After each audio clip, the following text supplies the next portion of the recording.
and Pharmaceuticals in association with Higher Secondary Principals Forum.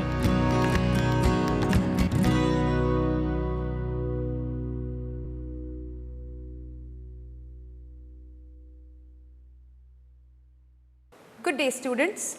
I welcome you all to this English lecture series by Prudent Scholars.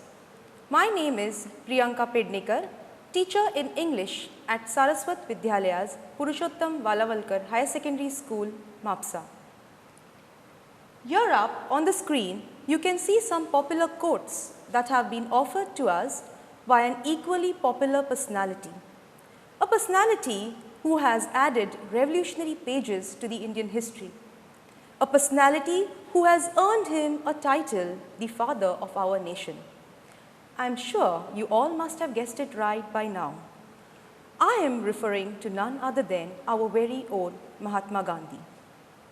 So, in today's session, we are going to learn something more about the relentless efforts of Mahatma Gandhi for India's freedom from British rule, as well as the teachings of Mahatma Gandhi that are of utmost importance for a meaningful survival.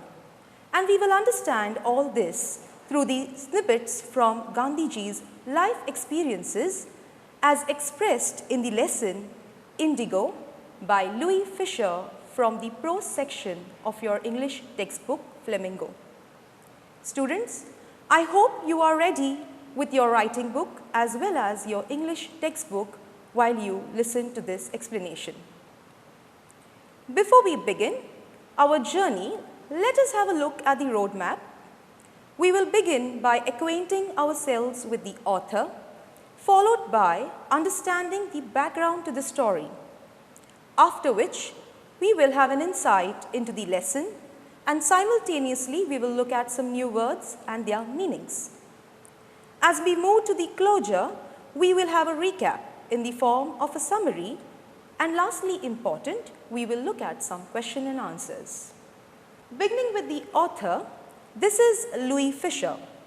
He was born in the year 1896 in Philadelphia, that is in United States, and he went to his final abode in the year 1970. Louis Fisher made a career as a journalist and wrote for the New York Times, the Saturday Review, and for European and Asian publications. He was also a member of faculty at Princeton University, that is in New Jersey, again in United States. Among his works include The God That Failed in the year 1949, Life of Mahatma Gandhi in the year 1950, which was the basis for the Academy Award-winning film Gandhi in the year 1982. He also wrote on Life of Lenin, which won the 1965 National Book Award in History and Biography. This lesson is an excerpt from Louis Fisher's book, Life of Mahatma Gandhi. An excerpt, as you all know, students, it is a short extract from a larger piece of writing. Now, this book has already been reviewed as one of the best books that are ever written on life of Gandhi by the Times Educational Supplement. Louis Fisher had visited Mahatma Gandhi in India, where he was told about the Indigo movement started by Gandhiji. Thus, you will see that the story revolves around one historic episode, that is the Champaran movement, and Gandhiji presents his learning from his experiences while he was at Champaran. So, we will accordingly understand the lesson in correspondence to each of these following values that Gandhiji has offered. I will begin by reading the opening lines of the lesson from the textbook. When I first visited Gandhi in the year 1942 at his ashram in Sevagram in central India, he said, I will tell you how it all happened, that I decided to urge the departure of British. It was in 1917. So here the author explains about the first interaction with Mahatma Gandhi. Louis Fisher had come to India in May 1942. He was here for a span of 2 months, and he says that he met Gandhiji in his ashram in Sevagram, that is located in the central India as highlighted on the map. Gandhiji would give him 1 hour daily for his interview. And it was in this interview that Louis Fisher was told about the incidents that led Gandhiji to initiate, or rather begin, the struggle against the British and eventually their departure. And he says it all began in the year 1917. So, now we shall learn about the incident that led the departure of British. There was an annual meeting of the Indian National Congress at Lucknow in December 1916. And this meeting was attended by 2,301 delegates. Delegates are basically representatives and various other visitors. So you can see that it was a huge gathering. And during the proceedings, Gandhiji recalled that a peasant, that is a small farmer, named Rajkumar Shukla came up to him. Rajkumar was poor and emaciated. Emaciated basically means skinny, weak in appearance. And he requested Gandhiji to visit Champaran. Now Champaran is a place in the foothills of the Himalayan mountain range near the kingdom of Nepal, as seen in this map. Until then, Champaran was a place that was unknown to Mahatma Gandhi. Rajkumar Shukla was a sharecropper.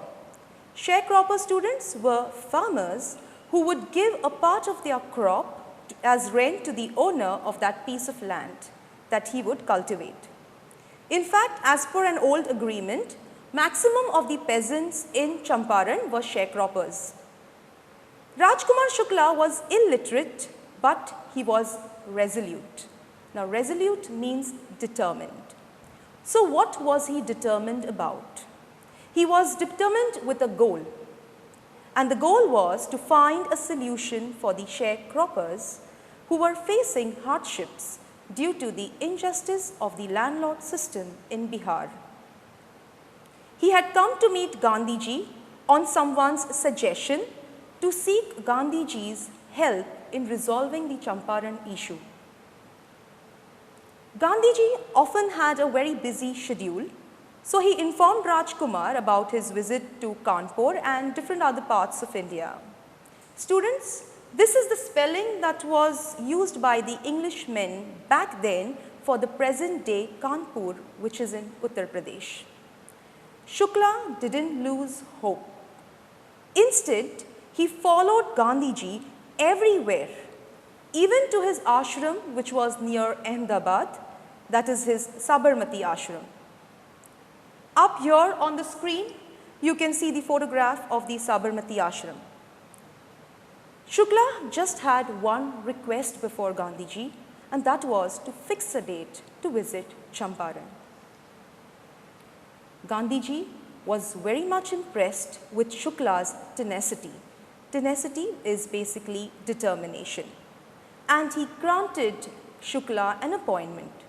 And he agreed to accompany him to Champaran after his Calcutta visit and asked him to be present at Calcutta, that is your present day Kolkata. Rajkumar appeared on the appointed date at the appointed spot in Calcutta. After a long wait, finally the day had arrived when they both took a train to Patna. Now the question was, why did they go to Patna? In Patna, Shukla led Mahatma Gandhi to the house of a lawyer, that is Dr. Rajendra Prasad, who later became the President of India. Now Rajendra Prasad was not at home when Mahatma Gandhi and Shukla arrived, but despite that, the servants allowed them inside the house.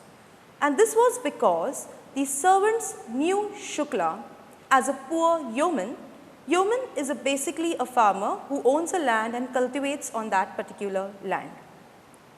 So Shukla would often come to meet Rajendra Prasad in order to find a solution to the injustice that was meted on the peasants by the British landlords. So here, students, you can clearly understand how strong-willed personality Rajkumar Shukla was. He had left no stone unturned.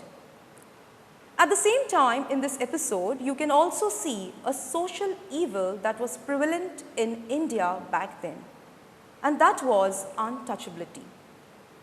The servants of Rajendra Prasad happened to misunderstand Gandhiji as an untouchable, and as a result, they did not allow him to draw water from the well because they believed that he might pollute the water source. Now, Gandhiji believed that the real enemy of any human being is his fear. And thus, the next episode that we are going to look into, we will witness Gandhiji's plan to free people from the fear. Now, Gandhiji had already started with his groundwork. He wanted to have some more information about the conditions that were prevailing in Champaran. Thus, he sent a telegram to Professor J.B. Kriplani of Arts College, Muzaffarpur, and he took a train to Muzaffarpur. At Muzaffarpur station, he was received by Kriplani and his students on 15th April 1917 midnight. Gandhiji stayed there for 2 days at a government school teacher's house, that is Professor Malkani's house. Now, this shelter offered by Professor Malkani was unusual and remarkable. Now, the question was, why? Why would sheltering somebody would be remarkable? And this was because Gandhiji was an advocate, a supporter of home rule. Home rule is basically self-rule, which meant to be in opposition to the ruling power. British would obviously not entertain such a behavior from the government servant, that is to help a person who is fighting against the British men. In fact, even the local people in that area did not dare to render any sort of help to the follower of home rule, because they did not want to invite any sort of problems from the British. Now, Gandhiji's purpose of arrival, that is to help the sharecroppers, spread throughout Muzaffarpur and Champaran. The peasants had come rushing to meet their savior.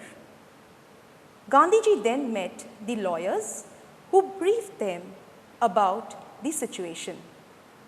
They also told Gandhiji about the fee that they collected from the sharecroppers. On hearing about the fees, Gandhiji criticized the lawyers for charging such high fees from the poor sharecroppers who were already suffering. And he firmly replied, I quote, I have come to the conclusion that we should stop going to the law courts. Taking such cases to the courts does little good. Where the peasants are so crushed and fear-stricken, law courts are useless. The real relief for them is to be free from fear. Unquote. Basically, Gandhiji's course of action was to stop going to the law courts, as it would yield no results. Instead, he believed that the real relief for these peasants would be to free them from the fear.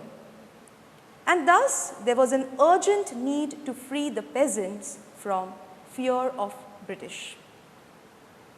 If the peasants have to be liberated from the fear of British, we first need to understand the problem.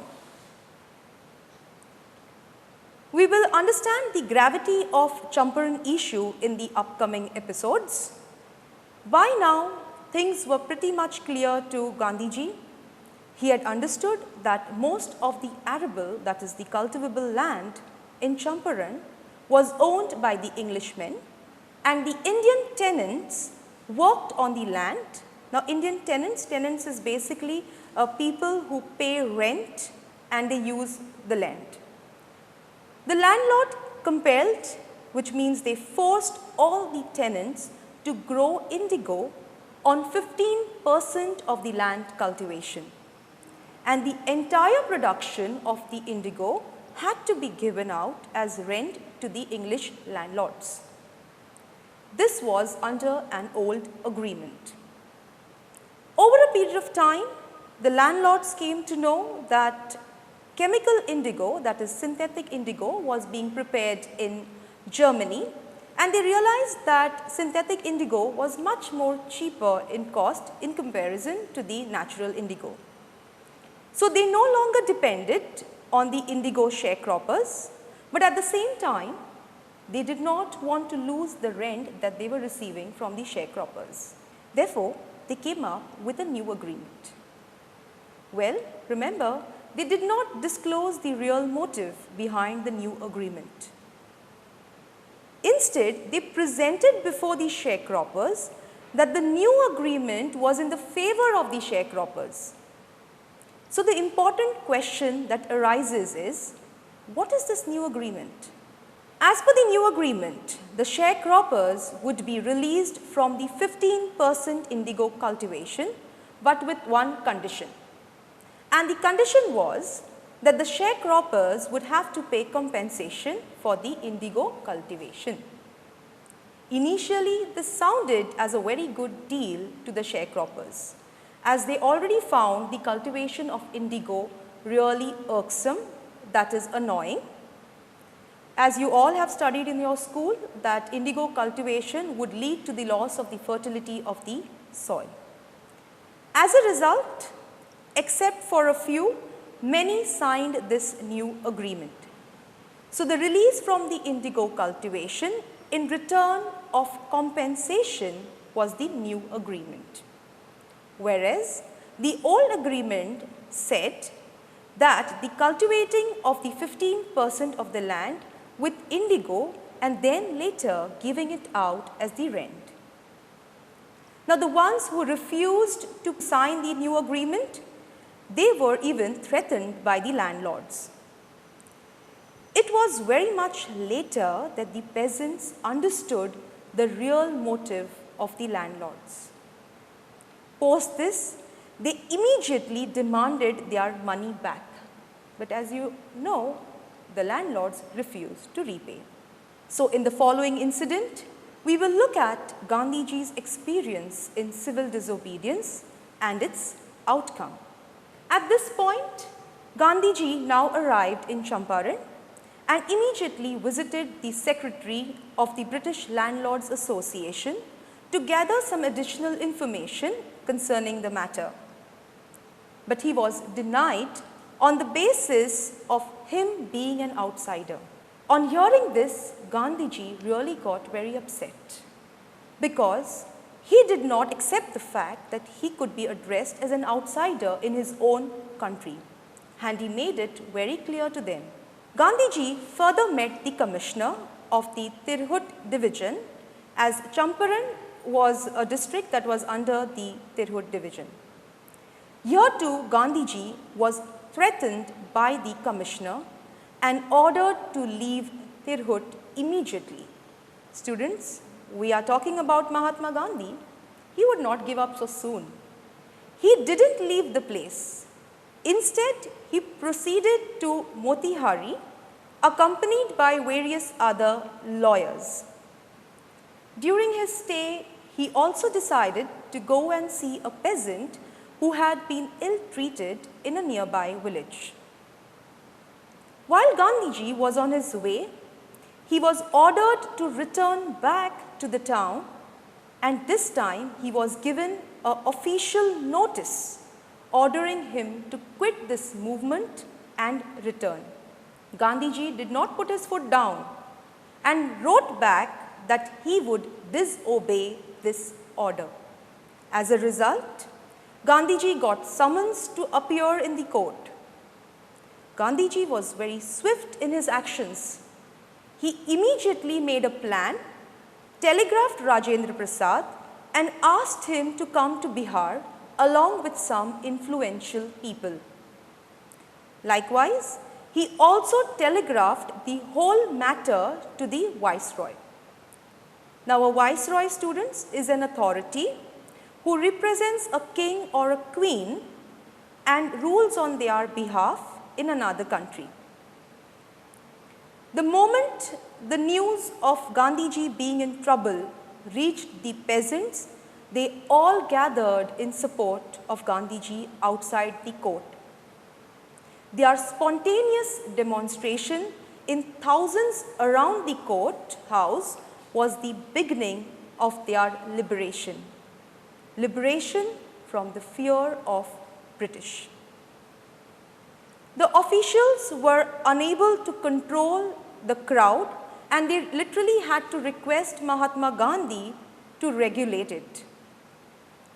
This incident gave out a loud message to the British, and the message was that any form of misuse of their power would lead to the revolt from the Indians, and this was the proof that the Indians, if they came together, they could challenge the British authority. In other words, the power of the masses was understood, and with this, the goal number one, that is freedom from fear, fear of British, was achieved. The prosecutor, that is the government lawyer, wanted to postpone the trial, to which Gandhiji objected. He accepted that he did break the law because he was caught in a conflict of duties. Students, this is important. What was the conflict of duties that Mahatma Gandhi was trapped in? Gandhiji had to choose between his duty towards the law and duty towards humanity and national service. And as we know Gandhiji, he obviously chose the latter. This clearly indicates that Gandhiji had great respect for his conscience, which told him to fulfill his duty towards humanity. Gandhiji was also asked to apply for a bail for 2 hours, and he refused even to do so. And helpless, the court had to release Mahatma Gandhi without a bail, because they pretty well knew that if they had to imprison Mahatma Gandhi, the crowd outside would revolt against them and they couldn't afford to indulge in any sort of mess. In the following episode, we will witness the importance of unity and belongingness. Some well-known lawyers, such as Rajendra Prasad, whom we have already introduced a little earlier, Brij Kishore Babu, and Maulana Mazrul Haq, came to meet Gandhiji and advise him on the further proceedings. Gandhiji decided to put all these lawyers at test, and he asked them what would be their course of action if Gandhiji was imprisoned. To which these lawyers instantly replied, they said, obviously we would return back because our client was imprisoned and he did not need us anymore. To which Gandhiji again asked them a further question regarding their responsibility towards the sharecroppers. With this question, they realized the point that Mahatma Gandhi was trying to put across. It was simply that Gandhiji, despite being an outsider, was willing to fight for the cause of the sharecroppers. And it would be such a shameful act for them to deny their help to their very own people.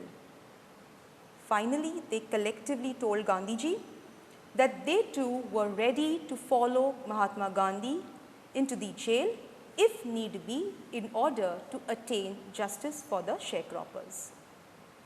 After hearing to this reply, Mahatma Gandhi made a very promising statement.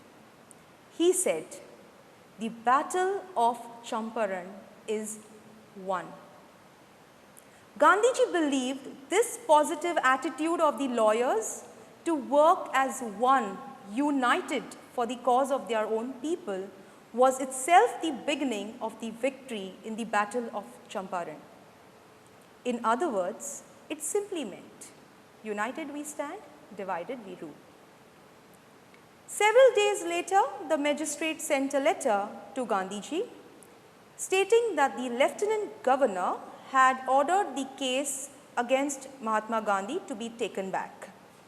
And with this, for the first time in modern India, the Indian civil disobedience had been won.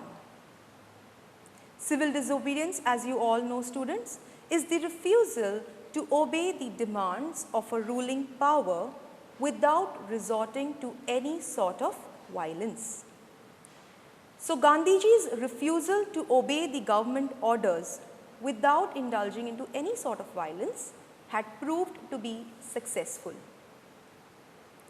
Gandhiji did not stop with this.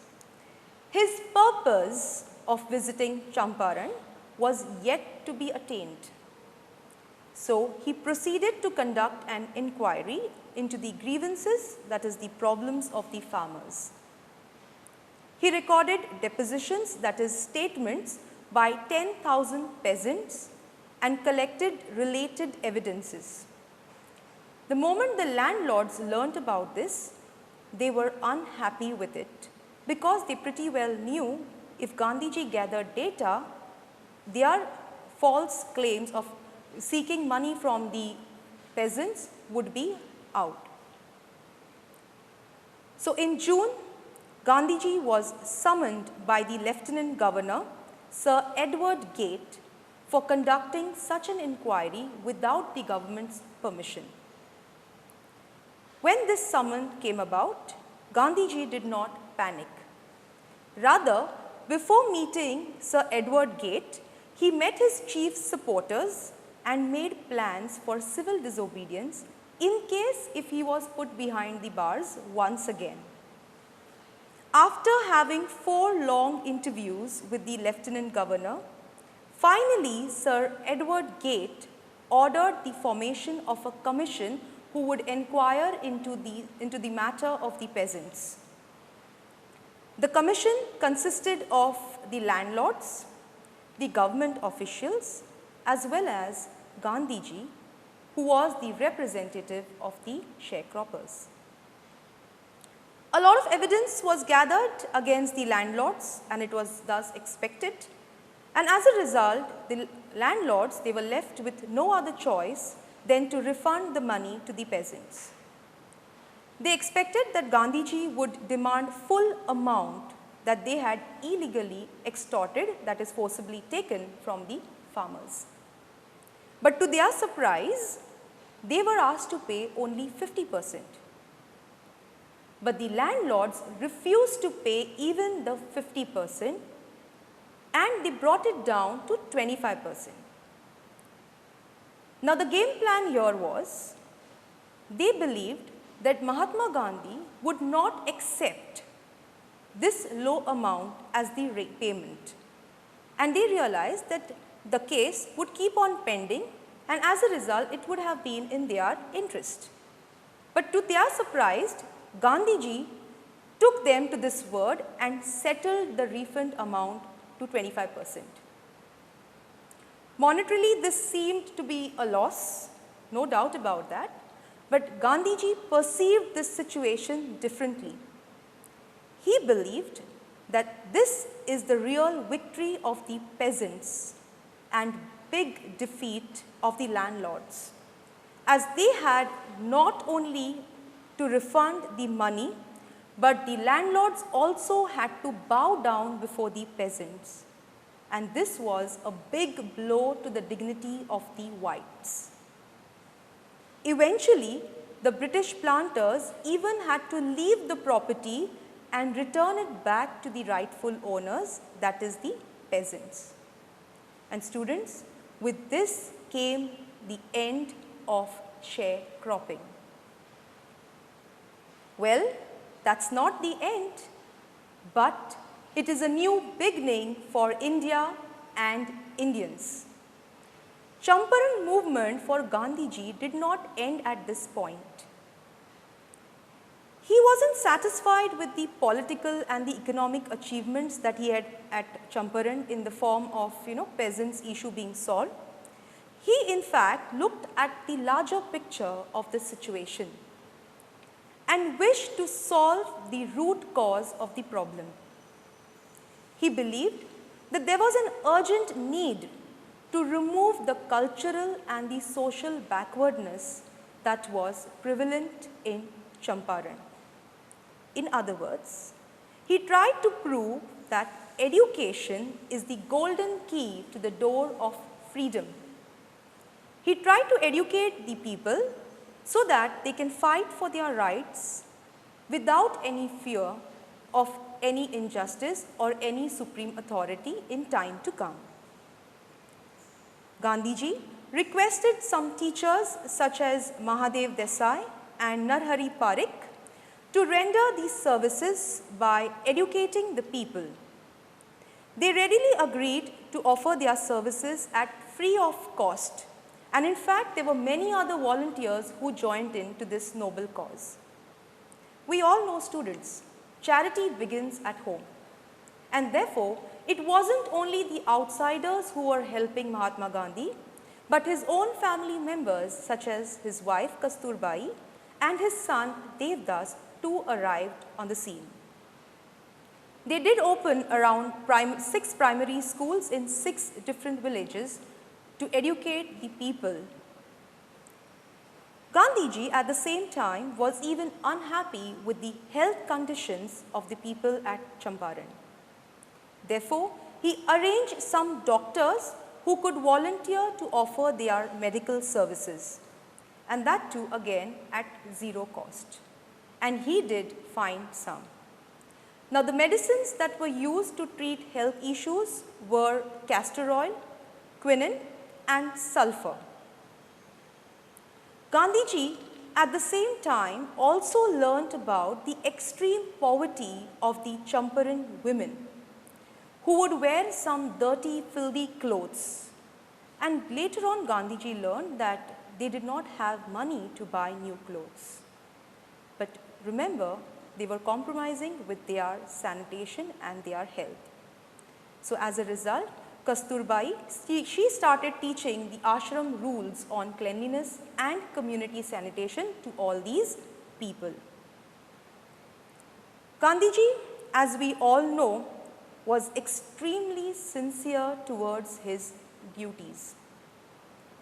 It is evident from the fact that despite being away from the ashram for almost close to an year, he would manage his ashram financial accounts and related matter by sending instructions through mail. Once he wrote to the locals that it was time to dig new latrines as the old one would begin to smell bad. This shows his priority towards sanitation and health. And as we all know, even in India today, we have something called as the Swachh Bharat Abhiyan, which runs on similar lines. Visit to Champaran that initially seemed to be of only a few days, apparently took almost an year to resolve. And it stood as a turning point in Gandhiji's life. Now you need to understand, why was it a turning point? It was a turning point because Gandhiji had put across to the British that they could not order him in his own country. His action of civil disobedience was also proved to be successful as a new way of seeking justice. He explained that whatever he had done was an ordinary thing. Gandhiji's political activities was always concerning the day-to-day problems of the Indian people. His loyalty was always towards his own people, that is the Indians, and their problems. And his efforts were always directed towards making a new, free Indian who would further liberate India from the clutches of the British. We will next understand Gandhiji's faith in self-reliance and its power. Self-reliance is a self-explanatory word. It simply means self-dependence. That means you depend on your own self to achieve your goals. While the Champaran issue was going on, one fine day, Gandhiji's follower, an Englishman, Charles Freer Andrews, came to meet Gandhiji before he could leave for Fiji Island. The moment Charles Andrew arrived, Gandhiji's lawyer friends wanted to request Andrews to stay back and support their cause of fighting against the injustice committed by the British authorities. However, when Mahatma Gandhi learnt about this, he strongly opposed to this suggestion. He explained, I quote, "You think that in this unequal fight, it would be helpful if we have an Englishman on our side? This shows the weakness of your heart. The cause is just, and you must rely upon yourselves to win the battle. You should not seek a prop in Mr. Andrews because he happens to be an Englishman." Unquote. So Gandhiji said that one must rely upon oneself in order to win any sort of battle. It was meaningless to use Andrews because it would clearly reflect upon the weakness of the Indians to fight their own battles. And he believed that one would never become independent and overcome hardships in this manner. Gandhiji's reply was an indication of self-reliance, and it had reached out to everybody present there pretty clear. Thus, students, we understand that the Champaran episode, the lesson on self-reliance, and Indian independence were all interconnected.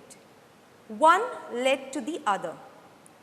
And with this, students, we come to the end of the lesson, Indigo.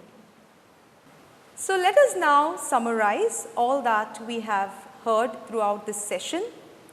As I have told you earlier, we have looked at the different episodes in this lesson in correspondence to the value system that Mahatma Gandhi had presented. So this lesson is loaded with Gandhiji's belief system and values with tried and tested experiences. It conveys to us the significance of overcoming one's fear and belief in power of a common man, as evident through the mass demonstration by the peasants outside the courthouse. We also witnessed the power of unity and belongingness through the collective efforts of lawyers to fight for the rights of sharecroppers. Gandhiji proved to all the power of civil disobedience at different levels, but with one noble cause, and that was helping the people against the wrong. While doing so, Gandhiji too faced conflict of duties, but he chose the voice of his conscience, and that was to help his people. We also learned the importance of social and cultural development with the help of education, health, that is through medical facilities, as well as sanitation. Gandhiji believed if we are confident and wise in our thinking and actions, we can overcome any sort of problem. As we move towards the end of the lesson, we are also told about the importance of self-reliance and independence, as evident in the incident wherein Gandhiji refused to seek help from the Englishman Charles Freer Andrews against the British injustice. So students, remember, this is a life lesson for all of us. There is no point in depending on others to win our battles. We also learn about the importance of patience, perseverance, and untiring efforts. And this is evident through Rajkumar Shukla's dedication towards finding a solution to the injustice faced by the Champaran sharecroppers. Likewise, even Gandhiji too worked relentlessly for almost a year to achieve success at Champaran. So remember, students, we should not be impulsive in our actions. Rather, we have to be patient, determined, and never ever give up on our goal, because our untiring efforts are bound to pay off one or the other day. Moving forward, here are some words from the textbook along with their meanings for your reference while you read the lesson.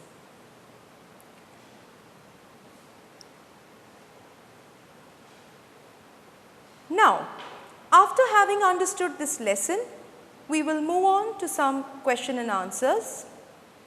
The first question up here: how can Champaran episode be considered the turning point in Gandhiji's life?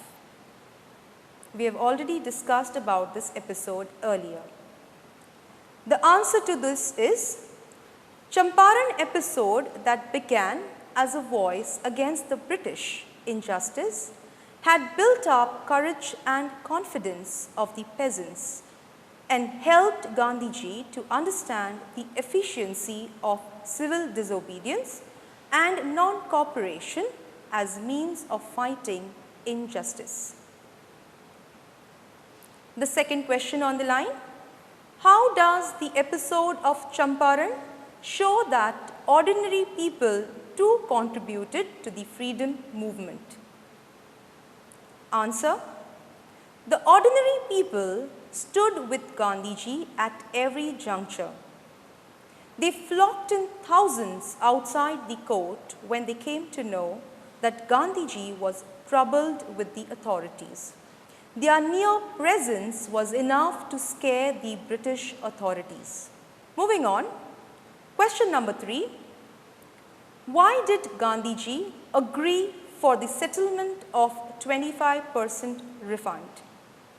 The answer to this: the British landlord wanted some excuse to prolong the dispute with the peasants, knowing that they themselves were in the wrong.